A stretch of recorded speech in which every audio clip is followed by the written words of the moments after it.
এ কোরআন বলছে আমার ভিতরে শুধু রাজনীতি নাই, গোটা বিশ্বকে রাজনীতিকে আমি শিখাই,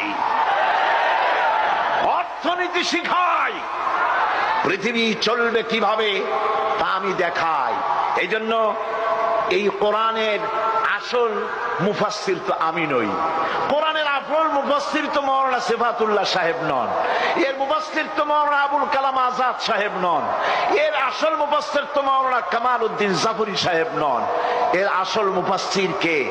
কোরআনের আসল মুফাসসির, জেনুইন অথেন্টিক ইন্টারপ্রেটার, আল্লাহর পক্ষ থেকে নিয়োগ প্রাপ্ত মূল মুফাসসির যিনি, মূল তরজমানুল কোরআন, কোরআনের ভাষ্যকার যিনি, তিনি হচ্ছেন সর্বকালের সর্বযুগের সর্বশ্রেষ্ঠ মহামানব বিশ্বনবী জনাবে মুহাম্মদ রাসূলুল্লাহ সাল্লাল্লাহু আলাইহি ওয়াসাল্লাম।